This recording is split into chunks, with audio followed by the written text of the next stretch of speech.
नमस्कार दोस्तों, study IQ में आप सभी का स्वागत है। मेरा नाम है डॉक्टर महिपाल सिंह राठौड़ और आज इस वीडियो में हम डिस्कस करेंगे कि जूनागढ़ प्रिंसली स्टेट भारत का हिस्सा कैसे बना। 1947 में क्या घटनाक्रम हुआ था उसकी जानकारी लेंगे हम। और ये अभी चर्चा में है क्योंकि पाकिस्तान ने एक नया पॉलिटिकल मैप रिलीज किया है जिसमें जूनागढ़ को पाकिस्तान का हिस्सा बताया गया है। इस ऐतिहासिक घटनाक्रम को जानने से पहले स्टडी आईक्यू यूट्यूब चैनल के सब्सक्राइब बटन को क्लिक करना ना भूलें और बेल आइकन भी जरूर दबाएं ताकि आप कोई भी इंपॉर्टेंट वीडियो की अपडेट मिस ना करें।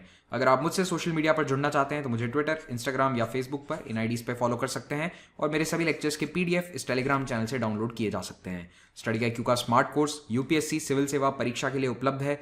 इस कोर्स पर 7 अगस्त तक आपको ईएमआई ऑप्शंस भी अवेलेबल होंगे, तो डाउनलोड कीजिए study IQ app from the Google play store और इस कोर्स को अवेल कीजिए।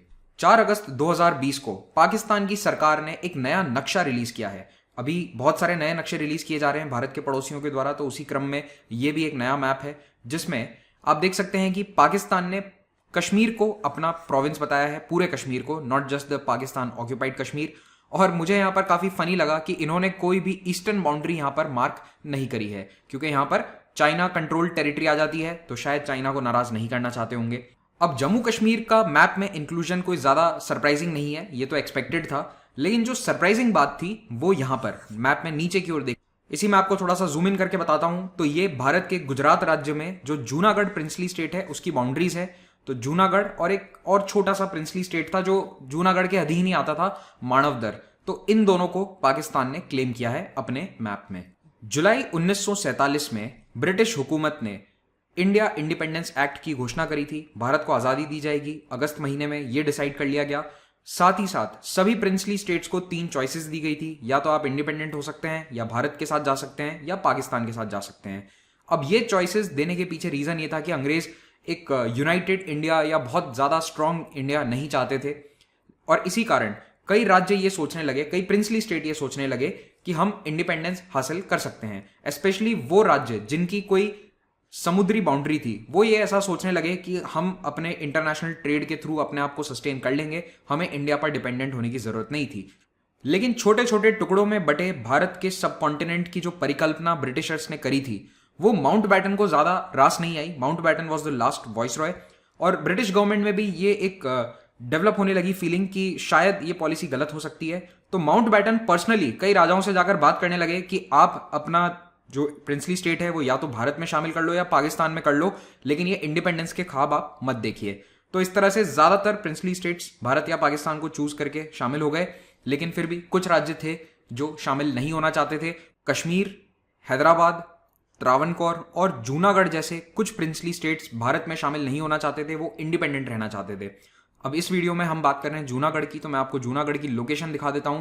तो यहां पर गुजरात में स्थित है जूनागढ़ और लगभग ये एरिया था जो मैं इनसर्कल कर रहा हूं माउस पॉइंटर से, ये जूनागढ़ स्टेट का एरिया था। यहां पर काठियावाड़ या सौराष्ट्र में बहुत सारे प्रिंसली स्टेट्स थे, छोटे बड़े, उन सभी को एक एक करके शामिल किया गया था भारत में। सभी ने इंस्ट्रूमेंट ऑफ एक्सेशन साइन कर दिया था एक्सेप्ट जूनागढ़। जूनागढ़ का ये मानना था और त्रावणकोर का भी यही मानना था कि हमारे पास कोस्ट लाइन है तो हम अपना इंडिपेंडेंट ट्रेड सस्टेन कर सकते हैं, हम as an independent country survive कर सकते हैं। और दूसरा, पाकिस्तान को ज्वाइन करने के पीछे लॉजिक ये था कि अगर यहां से पाकिस्तान की कनेक्टिविटी बाय सी रूट मिल जाती है तो कोई इश्यू नहीं है, चाहे हम ज्योग्राफिकली पाकिस्तान से दूर हैं लेकिन बाय सी रूट कराची काफी नजदीक है और इस तरह से पाकिस्तान का हिस्सा जूनागढ़ बन सकता था। ये आर्ग्यूमेंट भी दिया गया। सौराष्ट्र के जितने भी प्रिंसली स्टेट्स हैं वो यहां पर आपको मैप में मार्क दिख जाएंगे। तो यहां पर आप सिर्फ 2-3 नाम याद रख लो, एक तो जूनागढ़, दूसरा मानवदर क्योंकि ये अभी पाकिस्तान ने क्लेम किया है, और तीसरा है गोंडल। ये बिल्कुल जूनागढ़ का पड़ोसी राज्य था। और गोंडल इसलिए इंपॉर्टेंट है क्योंकि मोहम्मद अली जिन्ना का जो परिवार है वो मूल रूप से गोंडल का था। हालांकि वो कराची में जाकर बस गए थे उनके पिताजी और वहीं पर जिन्ना का जन्म हुआ था, 1876 था I think year, but originally they were Gujaratis from Gondal. Gujarat के जूनागढ़ में 1730 में बाबी डायनेस्टी का शासन स्थापित हुआ था। ये बाबी डायनेस्टी ओरिजिनली देखो मुगल्स के कंट्रोल में ही थे ऑफिसर्स, लेकिन जब मुगल शासन कमजोर पड़ना शुरू हुआ, दिल्ली कमजोर हुआ, तो कई लोगों ने इंडिपेंडेंस घोषित कर दिया और उसी में जूनागढ़ स्टेट भी एक था। कुछ साल बाद ये मराठा रूल के अटैक के अंडर आने के बाद मराठास की सुजरेंटी में चले गए, तो यानी कि जो बरोड़ा गायकवाड़ है उनके अधीन थे, ये सुजरेंटी में थे। बट एक अलग डायनेस्टी थी जो रूल करती थी 1730 से 1947 तक। तो जूनागढ़ के आखिरी नवाब थे महाबत खान रसूल खान जी। नवाब महाबत खान अपने कुत्तों के शौक के लिए बहुत जाने जाते थे। इनके पास 800 कुत्ते बताए जाते हैं जो ये पालते थे, और दूसरी कई छोटी मोटी स्टोरीज हैं जिनमें मैं अभी जाना नहीं चाहूँगा। Overall he was just like any other ruler of any other princely state in India.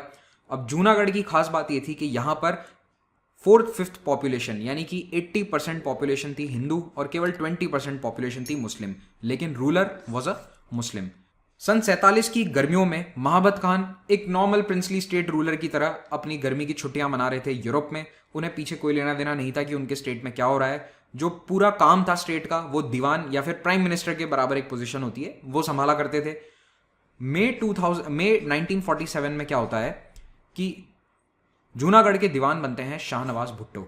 अब Shahnawaz Bhutto was not from Junagadh, ये कराची के थे, ये सिंधी थे, इनका गुजरात या जूनागढ़ से कोई लेना देना नहीं था। लेकिन ये करियर पॉलिटिशियन थे, ये बॉम्बे प्रेसिडेंसी में मिनिस्टर रहे हुए थे। तो ये यहाँ पर आए, जूनागढ़ की काउंसिल में शामिल हुए एज दीवान, और इनके मोहम्मद अली जिन्ना के साथ अच्छे ताल्लुकात थे। तो जिन्ना ने इनके थ्रू कोशिश करी कि जूनागढ़ के नवाब भारत में ना शामिल होकर पाकिस्तान में शामिल हो जाए, जबकि नवाब का तो ये विचार था कि हम इंडिपेंडेंट रहेंगे।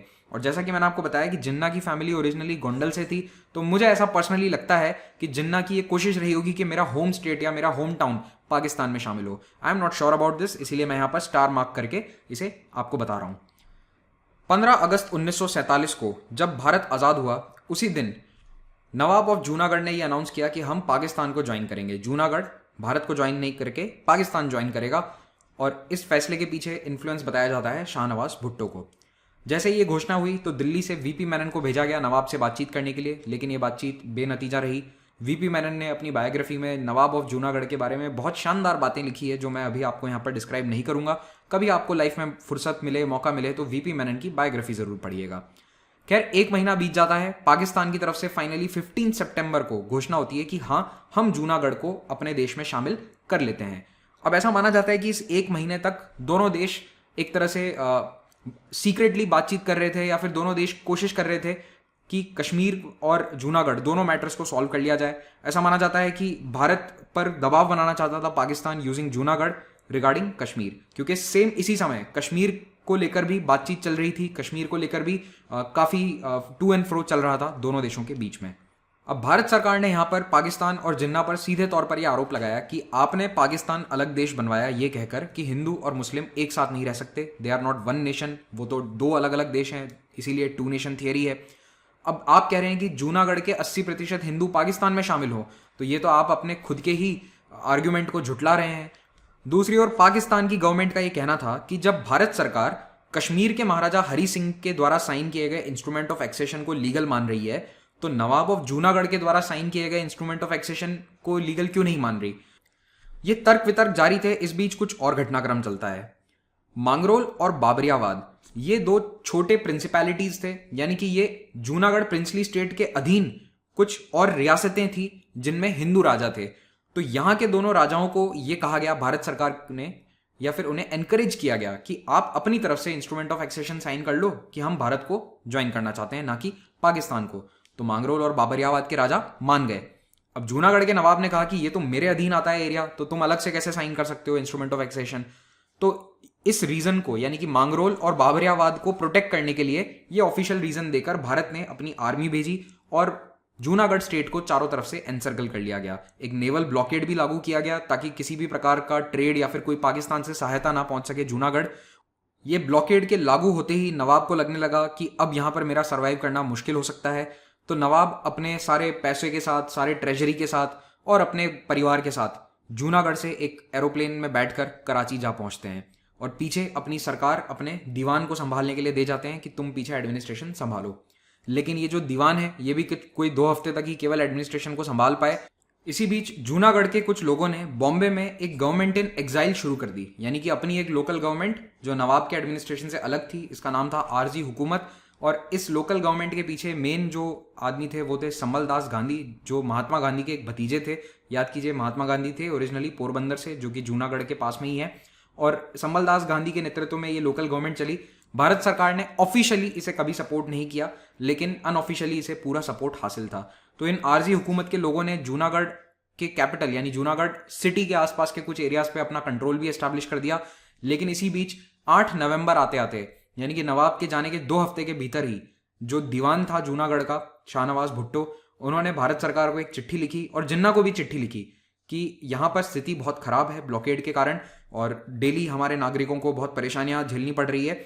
ऐसे में मैं चाहता हूं कि इसको एमिकेबली सॉल्व कर लिया जाए, इस मैटर को, यानी इसको शांति से सॉल्व कर लिया जाए। और इंडियन गवर्नमेंट को ऑफिशियली इनवाइट किया गया कि आप आकर एडमिनिस्ट्रेशन को संभाल लो। तो बस इस इन्विटेशन की देर थी। भारत की आर्मी जो ऑलरेडी जूनागढ़ स्टेट को घेर कर बैठी थी, जूनागढ़ सिटी को 9 नवंबर को अपने कब्जे में लेती है और एडमिनिस्ट्रेशन संभालना शुरू कर देती है। एक नए गवर्नर को वहां पर चार्ज दिया गया।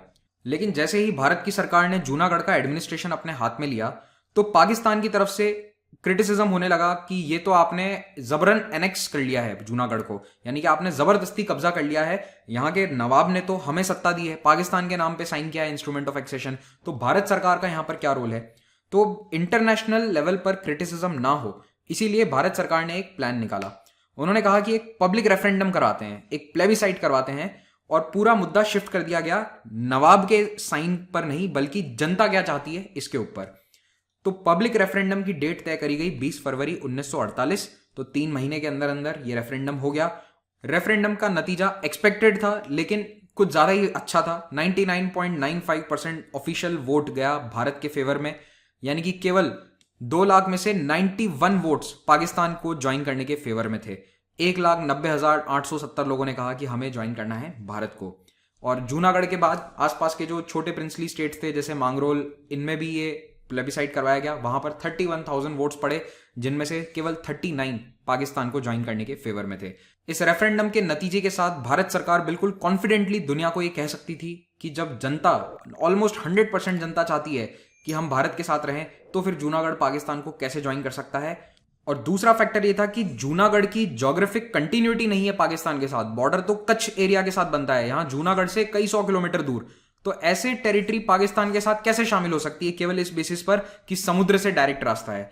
तो ये बिल्कुल गलत पोजीशनिंग थी पाकिस्तान की।